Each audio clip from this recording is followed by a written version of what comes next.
Hello everyone! Kumusta na po kayong lahat? And for today's video, gagawa tayo ng napakasarap at napaka-healthy na kanin salad. At paano ba natin mas papasarapin at mas mapapakrunchy ang mga litos natin? Tara, simulan na natin! So meron tayo ditong kunting tanim na mga litos, mag-harvest muna tayo.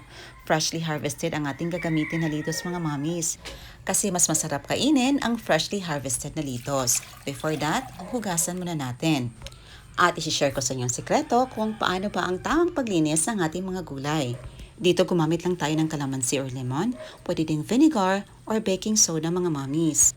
Kasi ang mga ito ay mga antibacterial properties na pumapatay ng mga bacteria na dumidikit sa ating mga gulay.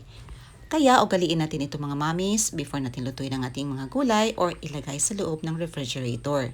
Ito na ang tubig na hinuhugasan natin. Of course, uulitin natin mga mommies at make sure talaga na maging malinis ang ating mga gulay before natin nagawing salad. Para iwas food poisoning tayo. At paano ba natin mas mapapasarap at mapakrunchy ang ating mga litos mga mommies? Dito naglagay lang tayo ng ice cubes. Isok natin ang ating litos for 30 minutes at ilagay natin sa loob ng refrigerator. And while waiting, hinuhugasan muna natin ang ating mga gulay na gagamitin. Dito meron tayong mangga, apple, cucumber at carrots. At para sa kumpletong sangkap mga mommies, check nyo lang sa description box below. At mga mommies, isa ito sa mga sekreto para maging pantay ang laki at thickness ng ating gulay na gagamitin. Gumamit ako dito ng peeler at mas mapapadali ang trabaho natin. At ito na, islice na natin ito into matchsticks or julienne na pagka-slice mga mommies. Uulitin natin sa ating cucumber at iba pang mga gulay na gagamitin at prutas.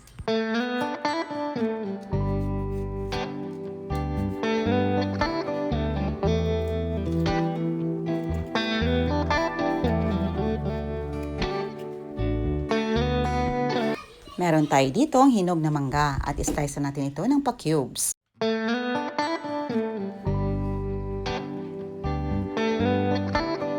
Gagamit tayo dito ng 220 ml mayonnaise at best food ang ginagamit natin. Any kind of brand pwedeng gamitin mga mommies.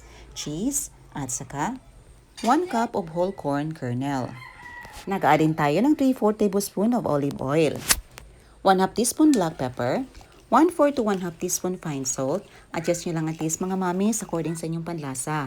And since gusto nating may maasim-asim tayong malalasahan, nag-add tayo ng 3/4 tablespoon of pickled relish.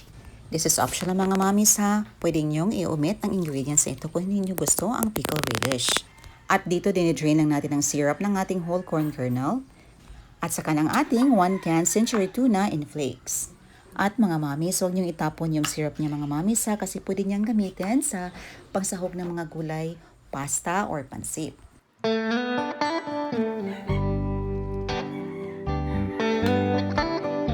At ito mix lang natin ang lahat ng mga ingredients until well combined.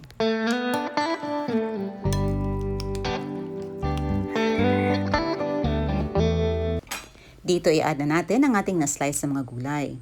Uunahin natin ang ating carrots and make sure mga mommies na pino talaga ang pagka-slice ng ating carrots para madaling manguya natin. Ini-add na din natin ang ating na-slice na apple at saka cucumber. At ang ating diced mango.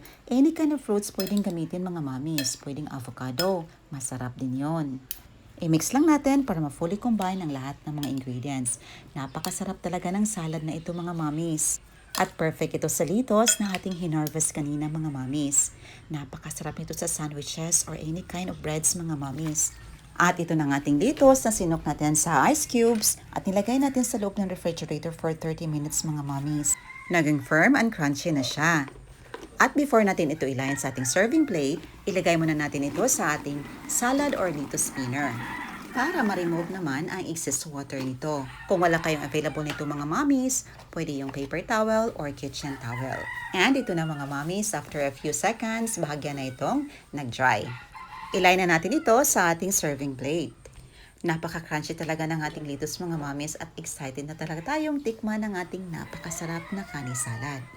At dito nalagay na natin ang ating mga litos. Itap lang natin sa ibabaw ang ating nagawang kanin salad. O di ba mga mommies, napaka-creamy at napakasarap tingnan.